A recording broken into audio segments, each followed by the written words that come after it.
नमस्कार बंधुगण आउ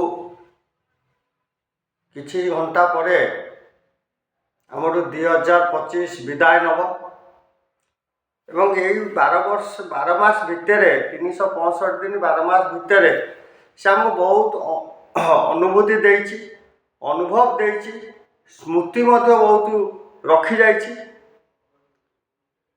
सेही साउंडा स्मृति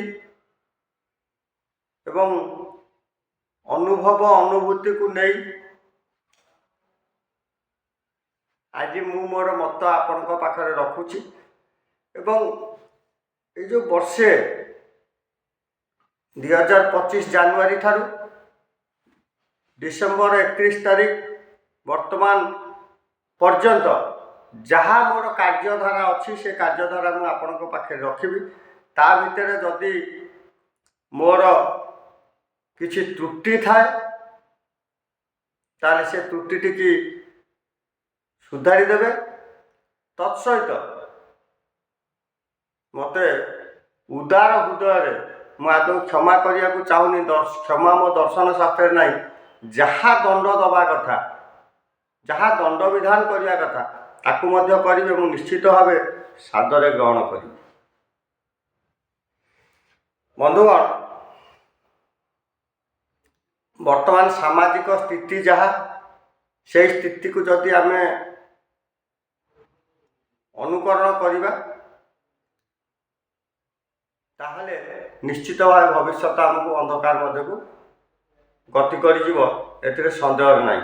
तेणु आधुनिकता को आमको प्रथम आमको रोक लगे पड़े। लज्जाहीन परिवर्ते लज्जावान हवा दरकार एवं बाक्चातुरी परिवर्ते बाक संयमता अवलंबन करने दरकार। तत्सहित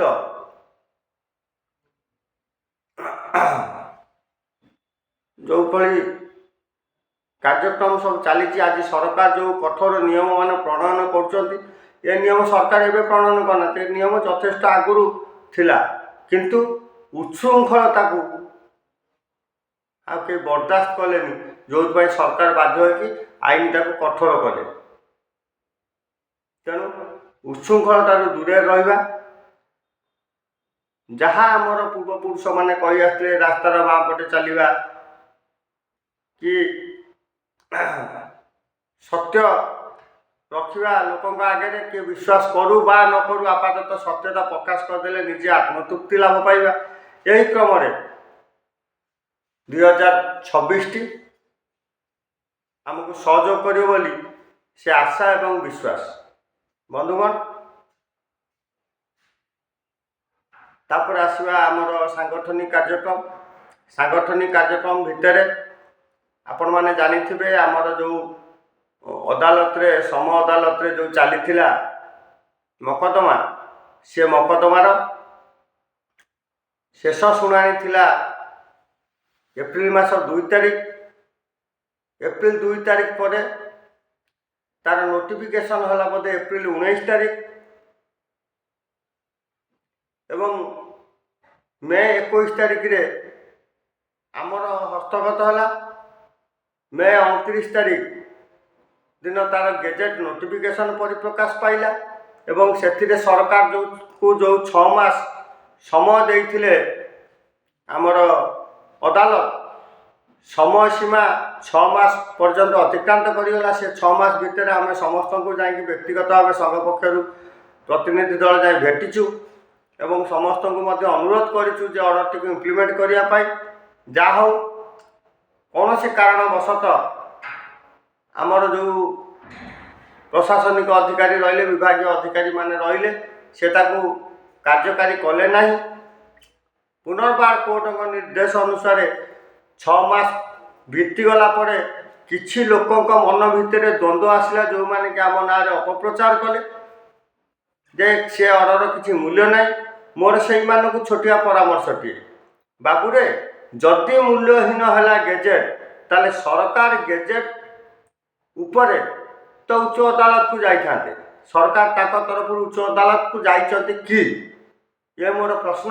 आशा करी निश्चित भाव 2026 से तार उत्तर रखे जो मैंने कुष्ठा रचना कर लोक विभ्रांति दूर करेंगे। द्वितीय कथा है 6 मास पड़ेगा पड़े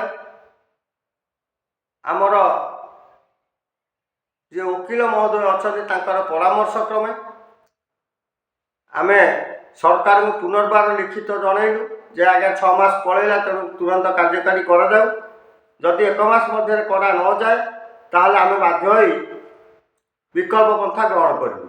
से बाबद में 1 मास पड़ेगा जोटाक कि नवेम्बर मसरे से नवेम्बर 26 तारिख ना 27 तारिख से गला सरी आम चिठी लगेलु नवेम्बर मसरे डिसेम्बर 26 सुधा तार पूरण हो गला। डिसेम्बर 26 पर आम कोर्ट छुट्टी रे मध्य आम आमर उच्च अदालत रे आम आमर जो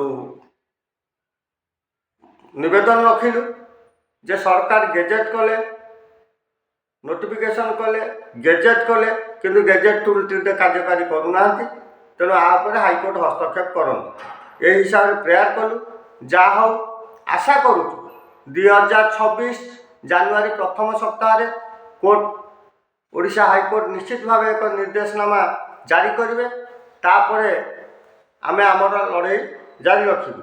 तो जो बंधु मैंने यही भाव में कुष्ठा रचना कर प्रकृत में कर्मचारी जो अस्थायी कर्मचारी जदि कांदु था हृदय जदि कांदु था ताले मोर तांको अनुरोध जे लड़ाई करा जाए 3 जगार संसद रे लड़ाई करा जाए सड़क रे लड़ाई करा जाए अदालत रे लड़ाई करा जाए। आमर संसद उपर भरसा तुटीगला राजरास्ता जो लड़ाई सड़क लड़ाई उपर भरसा तुटीगला कहीं आम 2 थर बहुत थर कर जदिओ विफल न जाए तथा कौन सफलता पाई नथिले शेष में आम जाइए अदालत लड़ाई जारी रखीचु 8 तारिख पर्यंत जो बंधु मैंने बाहर अच्छा कुष्ठा घटना कर विभिन्न प्रकार अपवाद अपनिंदा अपप्रचार कर चलते आम संगठन ना मोर तांको गोटे अनुरोध दे बाबू तुम पाखे बर्तमान 2टा ऑप्शन अच्छी।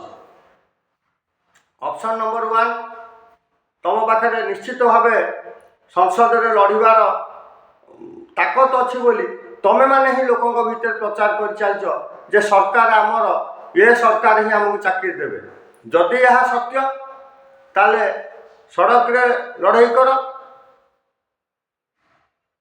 तुम पाखे मैन पावर अच्छी कहीं लोक तुम्हें भुआ बुले लोक रखीच तेणु तुम पाखे जबरदस्त मैन पावर अच्छी तेणु मैन पावर जो अच्छी सड़क रे लड़ाई कर तुमर जेहेतु सरकार दल सहित संपूर्ण रूपे सीधा सड़क संपर्क रोचे एवं सरकार बाहुछाया तले तुम मैंने अछ बोलिकी तुम निजे निजी प्रमाणित कर कैलेंडर उन्मोचन ठारू आरंभ कर विभिन्न बैठक में सरकार दल जो नेतृवृंद मान डाकुच निश्चित भाव यह एक स्वागत योग्य कथा। तेणु से जरिया संसद रे लड़ाई कर सड़क रे लड़ाई कर आम आईनगत लड़ाई लड़ुचु लड़ू तेणु एबे 2025 मसीहार कार्यधारा मुझे आपंख संक्षेप में रखिली एवं एतिक अनुरोध करी 2025 मसीह जदि मु क्या कौन कष्ट दे था मो कार्यक्रम जदि क्या कष्ट दे था मोर कार्य जदि कार क्षति पहुँचाई थाए से मत कही प्रथम मो दर्शन शास्त्र क्षमा नाई मत जहाँ दंड विधान करने कथा दंड विधान मत निश्चित भाव कमेंट रे लिखिकी जनइबे एवं मु निश्चित भाव से दंड जो दंडित हेबी मुझे जनइबी जे देख बर्तमान आज मुझे दंड दंडित होगी मोर यही भूल पाई किंतु भूलटा प्रमाणित हवा दरकार एवं 2026 वर्ष समस्त सुख समृद्धि उत्साह उद्दीपना एवं शुभ मनासी मु मोर आज जो वीडियो ये शेष करुच्ची। ଆଶା ରଖୁଛି ନିଶ୍ଚିତ ଭାବେ ଜଗତର ନାଥ ଜଗନ୍ନାଥ ଜଗତର ମଙ୍ଗଳକର୍ତ୍ତା ନିଶ୍ଚିତ ଭାବେ ସମସ୍ତଙ୍କୁ ସଦ୍ବୁଦ୍ଧି ଦେବେ। ଜୟ ଜଗନ୍ନାଥ, ବନ୍ଦେ ଉତ୍କଳ ଜନନୀ, ଇନ୍ କ୍ଲବ ଜିନ୍ଦାବାଦ। ଧନ୍ୟବାଦ।